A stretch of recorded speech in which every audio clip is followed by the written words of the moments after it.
welcome everybody to Canary's holiday party. Thank you for joining us. Let's see. Let's see. We want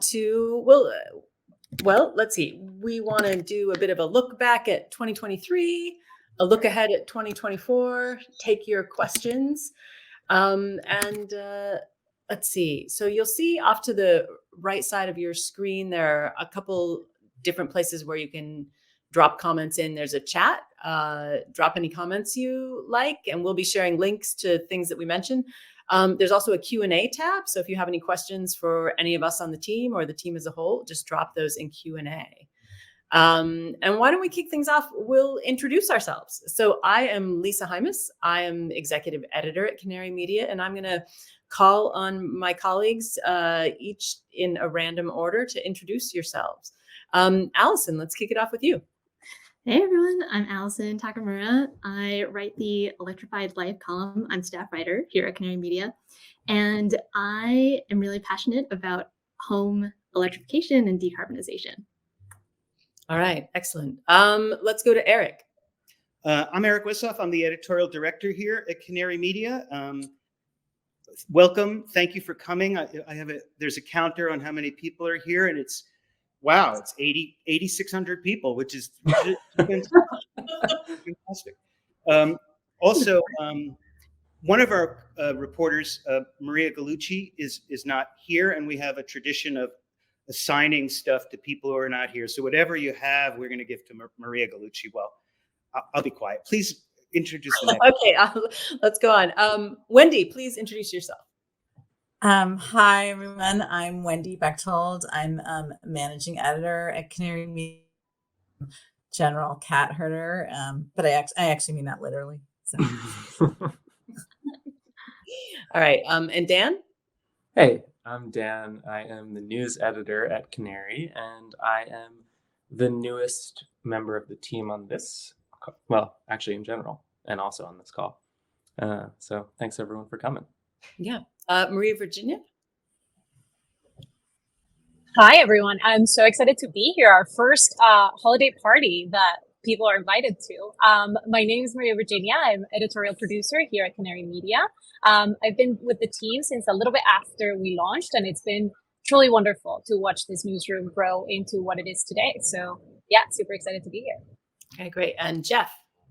Hi, everyone. Happy holidays. I'm Jeff St. John, director of news and special projects at Canary Media. Thank you all for coming out. We're super excited to be celebrating here together. Look forward to hearing your questions.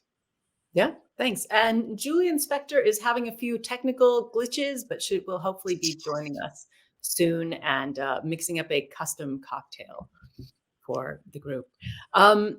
So there's one reader question. I'm going to kick right off with that. Eric, did you dye that T-shirt yourself? No, my girlfriend did it for me. She's a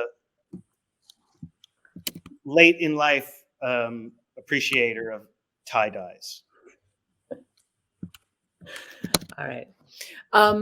Let's see. Well, let's kick things off. I am going to ask everybody on staff to tell us about one story written or produced by a colleague of yours that you were excited about this year. Does anybody want to chime in? Yeah. I was really excited about Dan and Maria Virginia's piece on, it was a data visualization about all of the clean energy manufacturing plants and factories that are coming out after the Inflation Reduction Act. So this was just a great visual way to really understand where are all of these plants growing, where are they popping up all over the US, but especially in the battery belt, which extends from the Great Lakes down to Georgia. And I kind of think of it like a battery sash across the US. that is maybe a better term. More battery sash. Do you think we can get that to catch on? I like battery suspender, just the one. Yeah. Suspender. All right, Dan, how about you? Yeah, this wasn't planned, but it's an Allison piece, actually. This is not quid pro quo. But Yeah, this is one of the first pieces I edited when I joined was the piece you did on heat pump coaches, Allison. And I just really, really liked that one. I thought it was a super cool story, one about how hard it is as a person to navigate things like electrification, but also just like a nice, inspiring, kind of like human focused piece about people who are like, well, I figured out how to get a heat pump in my house, so I guess maybe I should spend some time figuring out how to get my neighbors heat pumps in their houses too, so they don't have to wade through all the bureaucratic things that I had to deal with. So it was just like a very cool. I feel like it was a very accurate representation of the difficulty, but also the kind of like nice human side of it, where it's like people are willing to help and like help is there if you need it, and this is doable. So yeah, I love that one, and it has a special place in my heart as, like I said, an early Canary piece that I worked on. Very nice. And we've just dropped a link to that in the chat on the right side of your screen. So just a reminder, we'll be trying to share links to stories that people mention over in the chat on the right. And then there's also a Q&A column on the right where you can drop questions for us about t-shirts or other matters. Jeff, what about a story that you loved this year? Well, I was going to mention another Allison story, the most recent Electrified Life piece on how to electrify your home on a 100 amp panel, which is totally news I can use and I need to use. I have located the panel in our new house here in Alameda, and I'm pretty sure that it's 100 amps. I read a lot about this stuff, but I don't know how to execute on it in real life. So this was really helpful for me. We do have some stuff to replace. The water heater and the furnace need to go heat pumps. And we also have a nice little plug right next to our kind of gravel driveway where my mom did her plugged in her plug-in hybrid Volvo when she came to visit, but which I think would be a slow trickle charge for any EV we end up getting. So I'm really looking forward to actually like applying that and taking some of these, circuit splitters and stuff that I learned about and finding an electrician who's willing to do it. But I also want to say, I really like watching my colleagues travel. And I wanted to talk about that video presentation that Maria Gallucci did of the cement plant in New York City that's injecting carbon into the concrete blocks it's making, which was very cool, and always cool to see Maria Gallucci in a hard hat, which is always fun. And of course, Julian, our kind of globe-trotting reporter, just tracking your travels, Julian, is so much fun. And that piece you wrote about Portugal going 100% renewables for more than a week at a time was very fun to watch. All right, nice. Wendy, what was one of your favorite pieces of the past year? Well, speaking of Maria in a hard hat, I did love the piece where she rode along with the collector, of fuel, of like to create the waste, to collect the waste to create sustainable aviation fuel.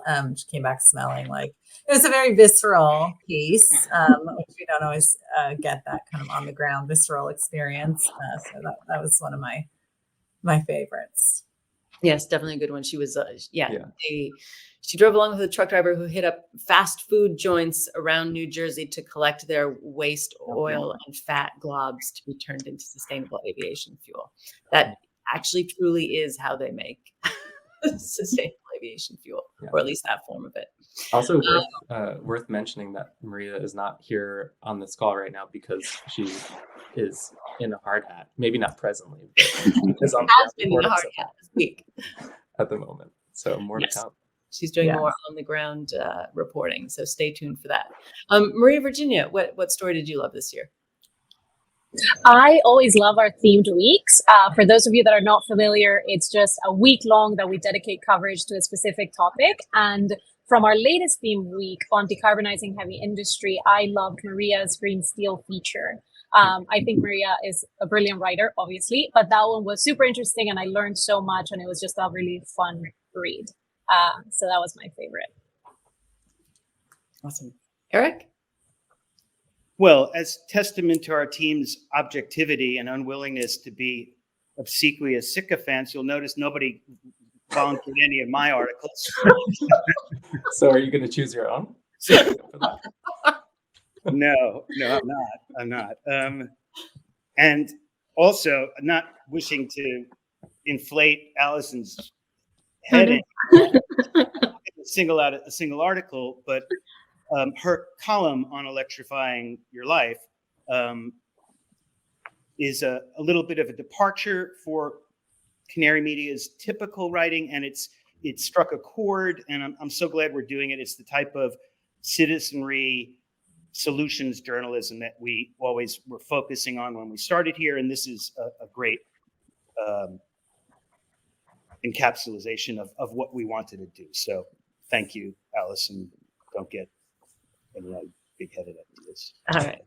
Excellent. And we now have Julian. He has joined us along with the cat. Julian, do you want to introduce yourself? Yeah, I'm Julian. Sorry, my computer decided to crash right as we were getting started, as they sometimes do. But glad to be here with everybody. And yeah, Julian Spector, senior reporter. I cover energy storage and increasingly like hydrogen stuff, and kind of roaming around the country and sometimes the world, finding clean energy, exciting stories to tell. Wherever you go, there's something if you're looking for it. So yeah, I can throw, if no one, we don't want to let Eric feel too unloved here. I did appreciate, there's been a sort of long running bit that he does about rounding up all the most profitable hydrogen fuel cell companies, which for years was an empty list or a null set. And it was sort of funny because there kept being no profitable fuel cell company. But this year, one company turned out to be profitable, right? And so in the interest of objectivity and kind of, acknowledging when our long running, gags don't quite work anymore.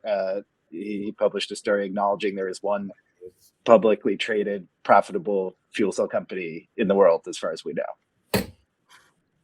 Thank you. It was sad to see that joke expire. All right. I'm now going to throw in one question from the audience, from Stephanie. See who wants to answer this one. If you could be any form of renewable energy, what would you want to be and why? I think I would want to be geothermal. It just seems a little more dramatic. Wind. Can you elaborate? I don't know. I like the ocean. I like that's my environment. Like offshore wind. I would be offshore wind, just to specify. I don't want to be like stuck in the middle of the country on That's a some good choice. windswept plain. I want to be like in the middle of the ocean, like stormy, dynamic. I think that'd be really exciting. Could I be a floating solar panel? Oh yeah, definitely. Maybe in a tropical locale. Ideally. Exactly. Or with goats. Vietnam, they've got a lot of floating. Agrivoltaics. You're surrounded by. Oh, that's not bad. Oh. Yeah. The sheep. Yeah. But don't some of the animals not play nice with the solar panels? And You want sheep, not goats. You want sheep, not goats. Okay. The goats will hop on. Because the goats will jump up on them. Right. I want to be a large, scaled up direct air capture machine, because it means I will be free of reality or material existence. You'll have reached nirvana by letting go of the material world. Not be To exist in the realm of fantasy. Is that what you're saying? Yes. None of this floating solar stuff. I'm in another dimension. I will say I got to visit in Chattanooga, Tennessee. There's a pumped hydro storage plant from the 70s, and it's like basically they dug into this mountain above the Tennessee River. So it's kind of a beautiful. I don't know if that. I think that counts as renewable energy. It's water stored, and they can store renewable power in the form of water. But you're just up on this mountaintop with a kind of lake. And just panoramic views over the wooded mountain range and the river valley below, and beautiful place to watch a sunset. It's a lot more stunning than battery storage, for sure.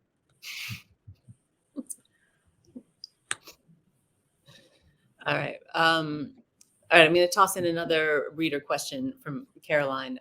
What is the weirdest or most surprising story you worked on this year? Okay, I got one. Okay. But first, I do feel like I want to throw out another story that I loved because I feel like one person didn't get some love in that conversation. And that's our dear Jeff St. John. So I just want to throw out that I really loved your How Neighbors Are Banding Together to Get Cheaper Rooftop Solar for our Power by the People series. And you kind of killed it on that series with a bunch of your stories. So thank you. yeah, like really great reporting and just storytelling with that series. The introduction, anyway. So just a little unfinished business on that question. But weirdest one, and also one that I loved working on. So if we want to also talk about that, but Julian, your introduction for the Clean Energy Manufacturing Week.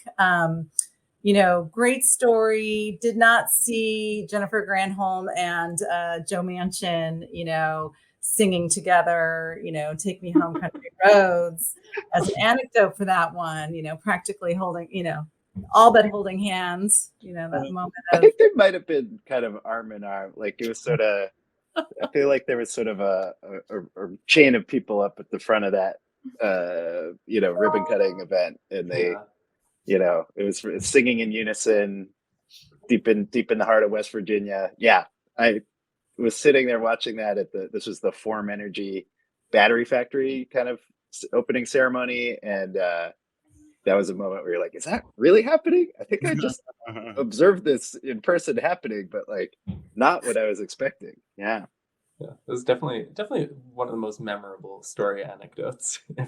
If not the.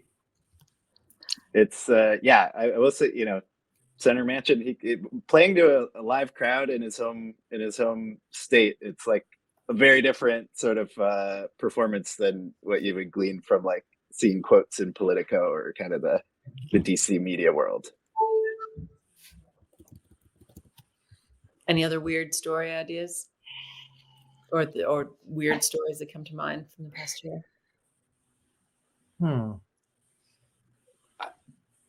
I mean, in a sense, the story that Jeff wrote about biomethane offsets, which is like way too complicated for me to even try to explain at the moment.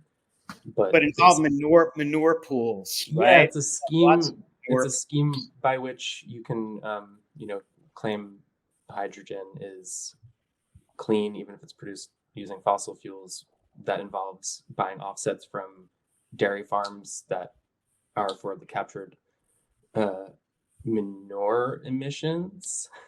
Yeah, that was a pretty crazy story. It's a great story, which, by the way, also was just cited in a letter from Representative Jamie Raskin to the Treasury, urging for stricter hydrogen tax credit guidelines, but also a deeply strange and obscure story.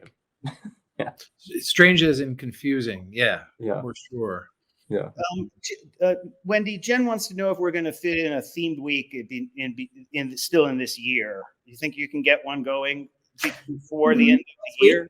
Themed week. Probably not this year. We do have a bunch in the works for next year. I don't want to spoil any surprises. So you might just have to wait and tune in 2024. But I promise you won't have to wait too long. There you go. One comment. One of our readers who liked a story. David volunteers that the Secretary of Energy, Jennifer Granholm, liked Dan's story on solar electric boating. That was a recent one. Mm-hmm. So there's another favorite from a Canary fan. Julian, is it time to mix a cocktail? Oh, it could be. I'll need like a minute to go bring the supplies down to the cozy room here, but I'll go get that. I'll get the materials assembled. Okay, sounds good. In the meantime, I'm going to ask everyone, but maybe especially Eric, a reader question from William. Where do you see solar heading in 2024? Thanks, Mom, for the softball question.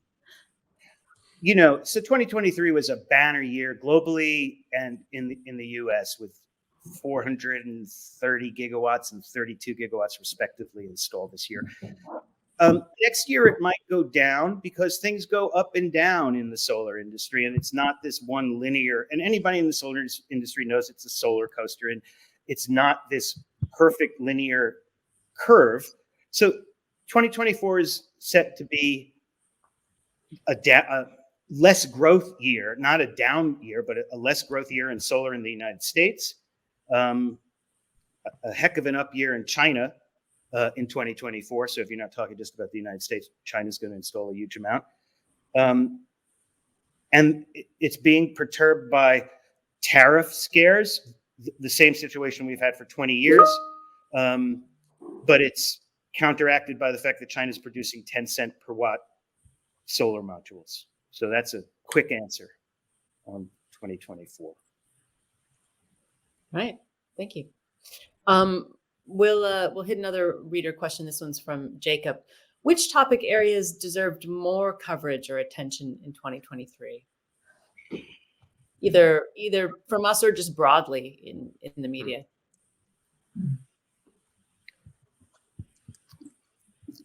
Well, we can't cover everything at Canary Media, and so I wish we. But if you keep donating, maybe. Thank you. Oh, yes, and that's a good opportunity. Let me chime in to note that we are a nonprofit and we appreciate all reader donations. And on our homepage, there is a donate button in the upper right-hand corner. Okay, back to Eric. We just because of headcount and just bandwidth, we don't cover a lot of food and agriculture, and there's an enormous energy and water nexus with food and agriculture, and it's important. It's how we eat. It's how food gets to our plates, and we don't cover that. I wish we could cover that more. And in fact, I live in the middle of I live in Central California in the Salinas Valley, and it's farmland, and it's farm workers and farm owners oriented. And so I see the carbon intensity of farming every day, and the lack of automation and technology. And there's an enormous amount of room for improvement and coverage. Sorry, talking too much. Yeah, no, that's good. I'll add on to that and talk a little bit about, Michael Grunwald is our occasional columnist on food and ag. And I think he's done a really good job in some of his columns for us explaining what a challenge the food issue is. As he put it, to decarbonize electricity, we know what we need to do pretty much. We just need to do it. But to decarbonize food, we don't even know what we need to do, really. It's just a huge area still to be figured out. So anyway, all right, Julian is back. Let's hand it over to him. Yes, I'm back. So I was tasked with coming up with a holiday drink to prepare.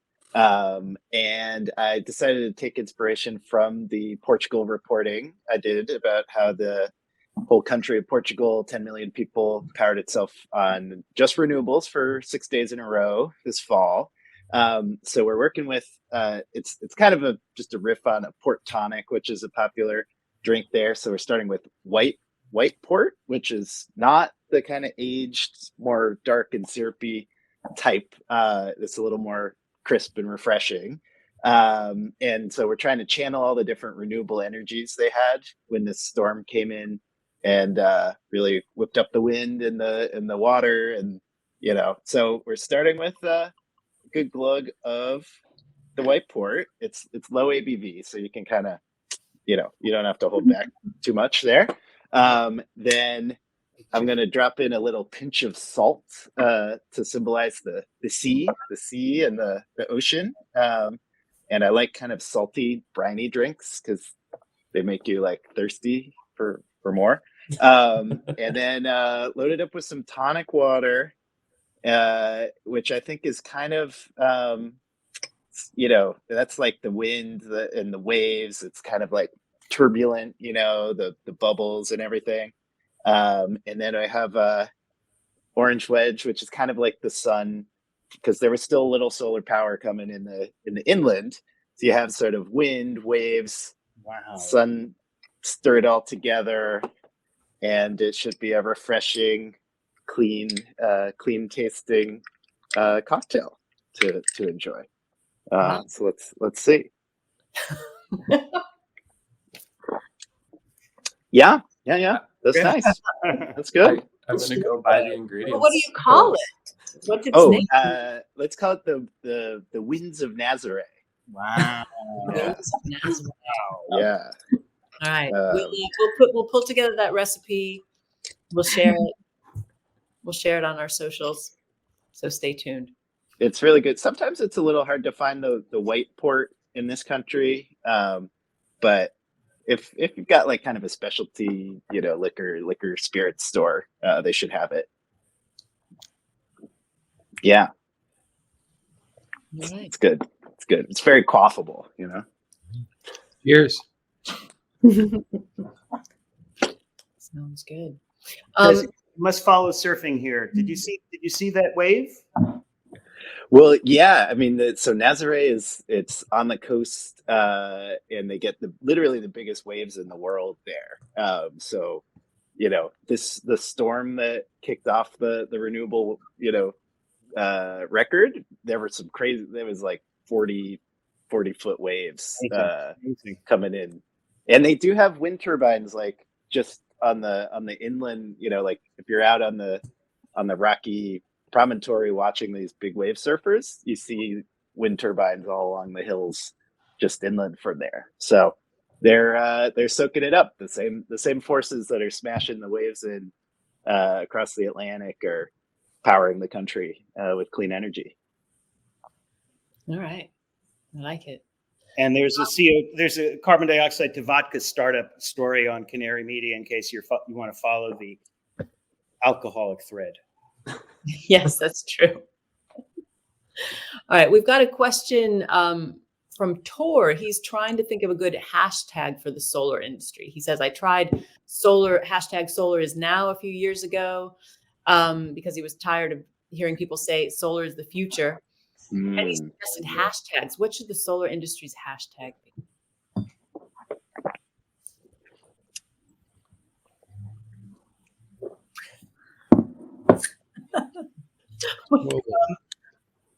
It's diurnal. I don't know. What do you think we are, writers and editors? Solar only works during the day. Solar works every day. Every day. Oh, well, sorry, except when it's cloudy. One gigawatt It a works day. every day somewhere. Gigawatt per day. That's what's being installed by solar, and nothing else is coming close. Gigawatt per day. Doesn't really. Could do a hashtag big in Texas. Ooh. Very big in Texas right now. Very oblique. Really. Making riders right. That's just not kind. Yeah. I feel like I've seen people calling it like the PV revolution, which requires a little bit of knowledge and is a little bit nerdy to call it PV instead of solar, but I kind of like that. It's fair. I guess you just do solar revolution. Solar tour. Solar tour. Hashtag solar tour. All right, we'll keep working on that. Aaron has a question. Any predictions for 2024? Would like to jump in on that.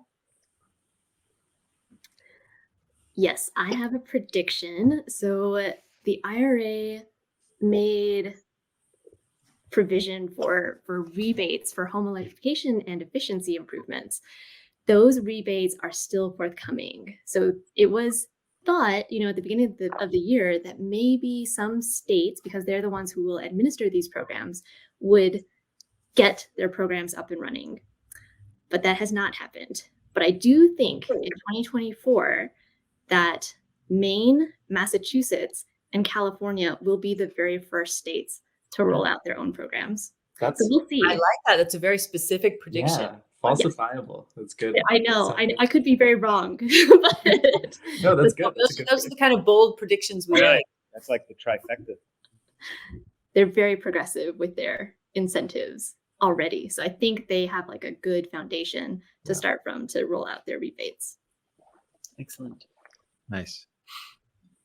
And you wrote about how Maine, what was it? They got so many heat pumps installed already. They like upped their state level target already, right? Yeah, they blew past their original 100,000 installs of heat pumps. They were aiming, I think, for 2025, and they blew past it 2 years ahead of time. And so now they upped their goal to, I think it was 175,000 by 2028.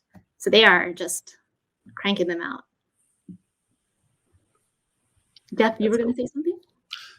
Oh, this is a prediction that's more of a wish casting, but I think that in 2024 we're going to see a big loan from DOE's Loan Programs Office aimed at converting a coal-fired power plant to a clean energy nexus using some of the funding from IRA, Inflation Reduction Act, to kind of enable that transition. I've just been thinking about this today because we saw a report about grid reliability and closing coal plants, and I was just rereading some of the reporting I did on those subjects, and there's a lot of the renewable energy capacity is close enough to coal plants that you could kind of ride on those coal plant power lines, and you could put batteries in there to provide some of the grid stabilization. And there's a lot of money in this program that LPO has, and it's only got a few years left. So it takes a long time to get these deals together. I wouldn't be surprised if a lot of these deals are being hashed out right now. So I want to see that happen because I think that's a really, really good way to put federal money to work to reduce the cost of capital or the cost of borrowing to make that kind of thing happen. Nice. Okay, I have to pull us back to the past topic for a minute. We had some watchers chime in with their own hashtag ideas in the chat. So let's share some of those. We have hashtag future is bright, hashtag bright solar future, hashtag sunny every day, hashtag sun is shining somewhere, hashtag solarlution or soulution. But I think the best one from David, solar is life, hashtag solar is life. Got a little bit of a Ted Lasso there for those. Solar is life. Solar is life. I think that's it. Tor agrees. He asked the question. So all right. Naming things is hard. We were almost called Climactica.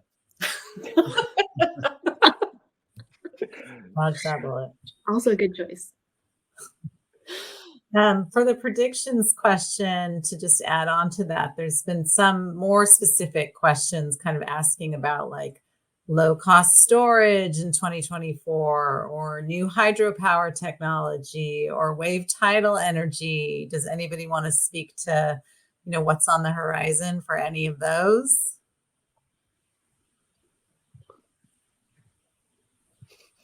Let's make some bold predictions. Yeah, well, I think this 2024 could be the year we start seeing like multi-day storage technologies actually get installed.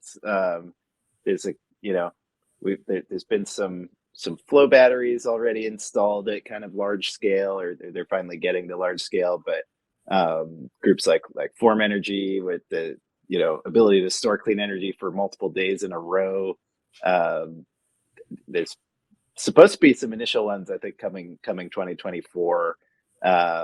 So that could kind of give us a better sense of like whether we'll actually be able to store clean energy for multiple days in the real world. And these aren't commercial market rate installations, right? These are demonstration projects that are not a free range on the free market here, right? Yeah, well, it's an interesting facet of this kind of emerging long duration storage industry. Is they strike deals with like old school vertically integrated utilities, kind of monopoly utilities, which are able to say, we don't have a market here, like we could just do the numbers ourselves and say we think this is useful and worth doing. So it's kind of a different model than like solar and wind really thrived in the competitive marketplace, where they're able to just have lower costs to operate than other power plants in the market. And, you know, places with a monopoly utility tended to kind of resist the rise of renewables, whereas long duration storage, you need, there's no real market for it yet, or market products that they can kind of tap into. So So they tend to strike deals, where it's like a utility planning long term and saying, I think we can blend a lot of different jobs we have to do into this one project and go that way. not behind the meter. No, they should be, front of the meter, you know, bulk power storage kind of things.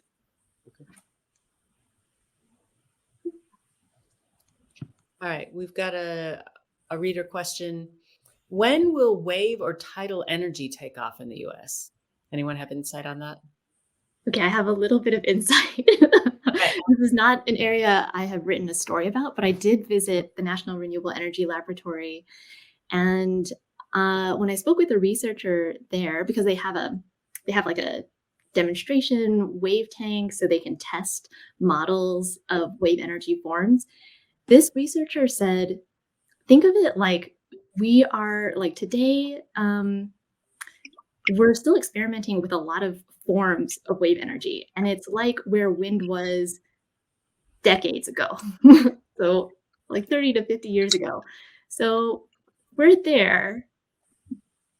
It'll be at least a couple more decades, maybe 3 or 4 more decades until, I think people see really a large scale of wind, of wave or ocean power.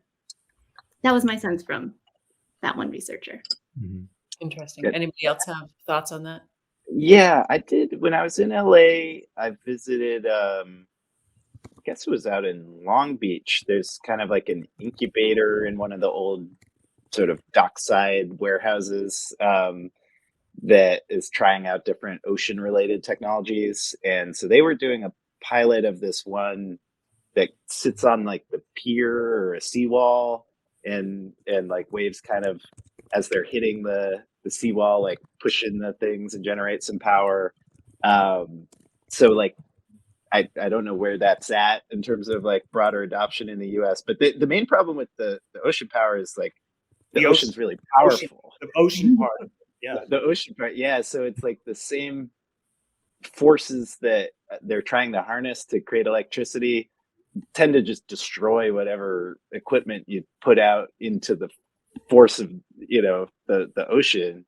And there's kind of a long sorry history of startups that build these $1 million prototypes and take them out to sea, and then the first big wave hits them and they just sink, and all that money's gone. And very hard to just withstand the basic pummeling and just sheer, you know, Poseidon's rage kind of thing out there. Yes, the sea is a harsh mistress indeed.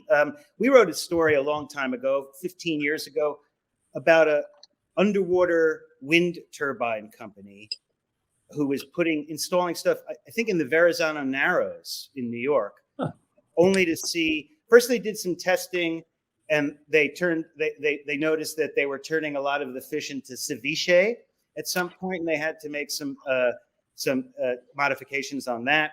And then they watched, like Julian said, as their underwater turbines just floated to Staten New Island. Jersey? Staten Island, somewhere like that, you know. Yeah. Anyway, Well, actually, if we could get an innovation for low cost ceviche, I'm all for it. there you go. All right. I just got to say, I did go to Natel Energy, is a kind of fish-friendly turbine startup here in Alameda, California, just on the other side of the island where I live. And I actually watched their test turbine going at, I forget how many RPMs, in the thousands range, and fish just kind of coming on through there. It was crazy. The way they shape those turbines. They solved the ceviche problem. So yeah, exactly. Which is cool. So there were live fish like in the test? Oh yeah, they got fish in tanks and running through and stuff. And they got to do that because, you know, there are a lot of dams coming up for relicensing in the relatively near term.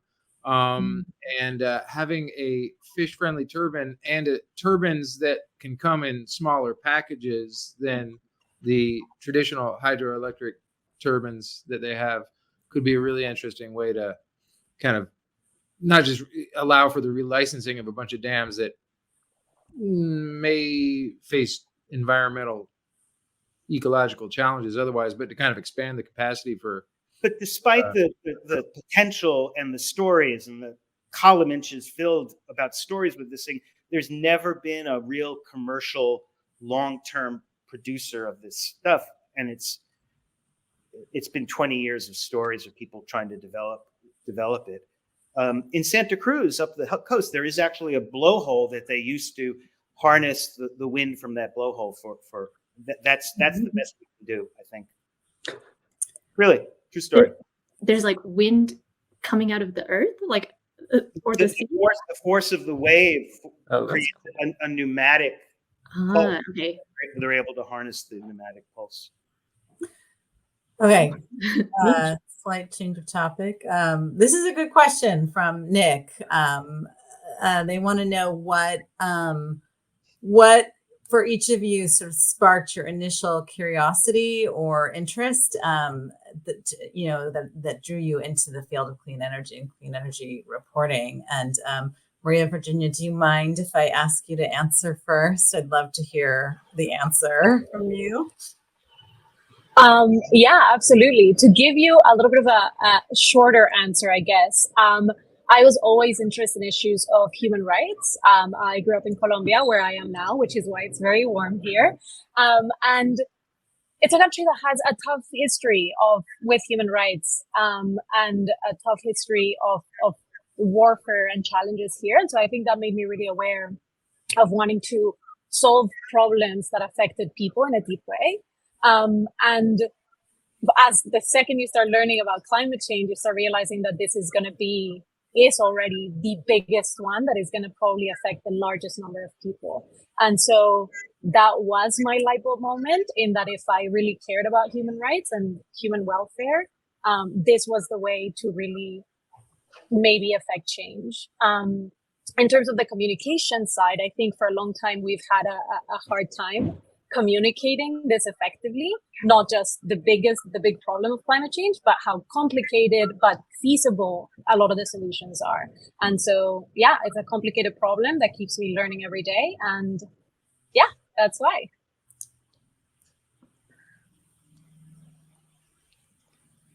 It's a very inspiring answer.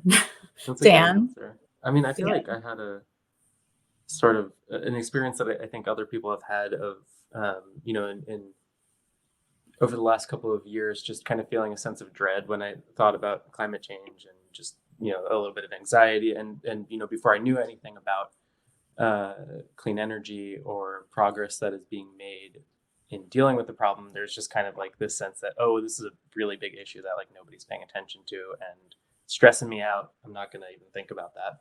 But then I started covering, I was a tech editor, and part of the remit of the tech coverage at the previous publication I was at was climate tech and EVs. And so I started getting a little bit more exposed to just the people working on doing something about climate change, and also the exponential rate of change of those technologies. And I was like, oh, maybe there's something to grab onto here that's kind of hopeful and really really worth following on a day-to-day. And it kind of hooked me. And I feel like if there was one light bulb moment, it's kind of a silly thing, but like the first time I learned about vehicle to grid technology, which doesn't even quite exist yet, but like the concept of like, wait a second, there's all these decentralized batteries rolling around in this future world where we have EVs, and they could be used as power sources and as generators. I'm like, this is cool. Like, it helped me imagine, I guess, a better world. I think that just kind of clicked for me. Nice. I didn't know exactly what I wanted to specialize in when I got out of grad school, journalism grad school. And then I got my first job at the Tri-City Herald newspaper in Eastern Washington. and was pretty quickly exposed to a whole bunch of complicated energy related stuff to cover. The Tri-Cities is near the Hanford Nuclear Reservation, which is one of the largest sites of nuclear weapons production waste in the country. And they had all these big engineering firms like Bechtel and Fluor trying to figure out what to do with it and experiencing a lot of cost overruns. There's a ton of new wind power up on the hillsides and the Horse Heaven Hills and stuff like that, and a lot of conflicts. My editor really didn't like them because he thought they spoiled the view, and I had arguments with him about that. We had a lot of nuclear power people in that town. We had met with folks from the Bonneville Power Administration, and watched people doing like those hot wire kind of rewiring exercises on the power lines and stuff. And we also had Pacific Northwest National Laboratory, which is like one of the premier DOE labs doing really cool stuff. I mean, the first time I heard of smart grid was learning about the PNNL Gridwise project, which was, I think, like back in 2006 or so. They wired a bunch of Northwest homes with a bunch of technology to kind of sensor their electricity usage and then kind of, shift it in real time. It was kind of like a virtual power plant project, way, way ahead of its time. And I was just so fascinated by how much there was to learn, how complicated these things can be, and felt like I could be like useful if I could really dig into the details and figure out what the we can't get there from here problems were in kind of clean energy and technology innovation moving out into the real world. So thank you, Tri-Cities. You're a strange place to live and work, but I learned a lot there. Let's see. Here's a reader question from Catherine. What new hydropower technologies do you see busting through to commercial scale? Any thoughts on that? Well, those fish-friendly turbines from Natel are pretty interesting. And I'm looking forward to reconnecting with the company in 2024 and getting a better sense of at what point the relicensing process for a lot of the federally regulated dams may allow for the technology to kind of find its way into a potential solution set for some of those relicensers. They're working on different species of fish, and we got to test one fish species at a time. So I forget the details of the map that they showed me, showing which species of fish were most impacted by which dams in which parts of the country. But that's going to go fast. Well, if you include pumped hydro storage as a hydro technology, there are a few startups, there are a few plans and licenses being pulled. Jeff, you've reported on it. Are they dead ends, or is there something that's achievable for a new hydro storage? Or Julian? I did it. Well, I think I did a piece. I can't remember if it was start of this year or the year before, but it was kind of like, are we finally ready for new pumped hydro storage? Could it happen? And nothing's been built yet. It's kind of in the US anyways, and it's a case of we have a lot of pumped hydro storage. That's actually still like 95% of the grid storage capacity in this country, and it was largely built from like 100 years ago through the 70s, maybe the 80s. It actually paired really well with the nuclear power plant build out because those plants can't ramp up and down really easily. So you would build a huge pumped hydro to take whatever extra nuclear generation you got in the night that wasn't being used. But yeah, they were all built under the pre-deregulation and a vertically integrated utility model where there's a company that's able to absorb a very high upfront cost that pays out over decades, 40 years, 50 years, really long term. So the new ones, the technological change is that they don't need to be attached to actual rivers.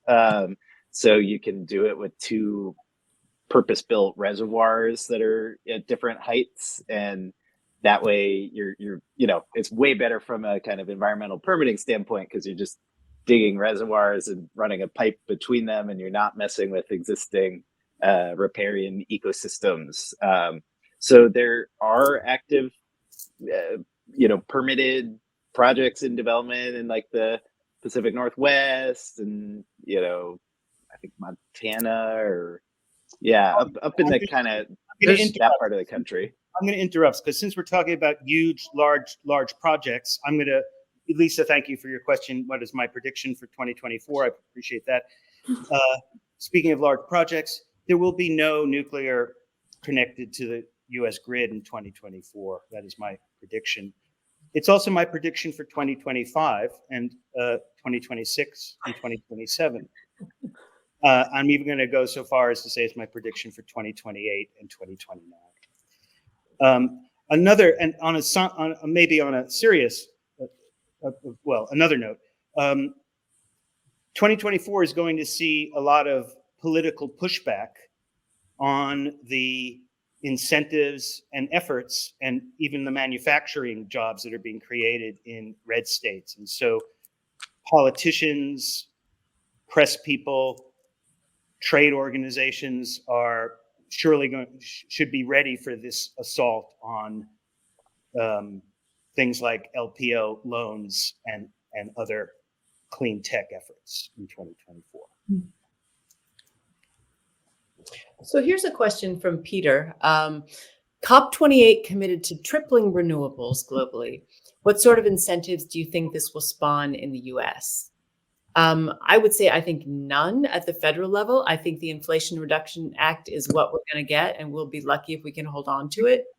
But there could be new ones at the state level. But my colleagues, what do you all think? Well, in an environment where NEM 3.0 is being assaulted, net energy metering is being dialed back in every state. It's hard to see any positive things happening at this. I don't know what positive things will happen at the state level. It's IRA all the way. Yeah. Maybe interest rates will go down. Whoa, they're going down a little bit. It was just announced today, right? Or there were indications in that direction. Yeah, they're not going to raise them, and they're going to lower them, which is a big deal. I was going to say, on pumped hydro and other hard to build stuff, there's a San Vicente Reservoir down in San Diego area, and that's the one thing that can get a central procurement mechanism funding along with a bunch of offshore wind. California passed a bill that's going to allow that. That's like kind of a workaround to the problem that Julian was describing on long duration energy storage and other stuff that doesn't really have a way to make money in an energy market kind of getting financed and built, is to put the state's procurement authority behind it, get a long-term contract behind it, and build it out. Now, that'll be interesting to see how that is structured and the amount of risk appetite that state agencies are willing to take to sign those long-term contracts and then pass the cost on to California customers. But I think like hybrid models like that for the stuff that just doesn't make sense. There's no way to make money on it in today's energy markets. It's a bigger issue, I think, that I don't know the solution to, is how do you make an energy market for the world in which the marginal cost is no longer set by a gas plant, but by something else, by the next input from a zero marginal cost CapEx payback item like a solar farm or a wind farm. Maybe some of the folks here on the call have good papers I can read on that. You do drop those links in the chat. We will read them. Yeah. I want to share just one comment from the chat, not a question, but from James. Says, hello from Sydney, Australia. We're using heat pumps to keep cool over here. So a reminder, of course, that heat pumps work both ways. They can cool your house and warm it up. Thank you, James. Let's see. So Do any of us Canary folks, do you want to ask your colleagues any questions? Do you have any questions for each other? Anything you want to toss in? I was going to ask. No, you go first, Allison, and then I'll ask you. Okay, Allison, you go first. Okay. I wanted to ask Jeff, just you cover so many topics with such depth and clarity. I was wondering, what's one that you found particularly challenging this past year? Oh, I've been super confused by the whole hydrogen, clean hydrogen discussion, because it has so many moving parts. You have the question of how do you calculate how emissions intensive a source of hydrogen production will be, not just on its own, but in relation to how much power it's going to take from a grid that would otherwise have that power to do other stuff. You have very complicated methodologies for calculating the emissions impact of a thing that you do that offsets another thing you do somewhere else. And you got to calculate the emissions impact not only of how you make it, but how you use it, because of course you lose a lot of the energy going into making hydrogen through the process of making it. So how you use it matters almost as much in the long run as how you make it, if you're trying to calculate how much carbon emissions it has reduced compared to some alternative. And all these things are calculated. We got to develop the ways to calculate them, because those systems don't yet exist yet. Even figuring out the hourly emissions intensity of a unit of electricity that's generated in one place and consumed in another is a work in progress. So yeah, there's a lot of, but it's great because this is really forcing a lot of parties to this to kind of really get to work on solving questions like, how do we track emissions down to the hour, and how do we align our desire to spend our money on things that reduce emissions with the question marks that are raised when you ask, are you really reducing as much emissions as you say you are? And it's a big problem that has been encountered by corporate, clean energy procurement, and now it's really being driven to the fore by this whole hydrogen debate. So, all right, Jeff, did you have a question for? Oh yeah, I was just going to ask Allison how you find the cool people that you talk to for all your electrification stories.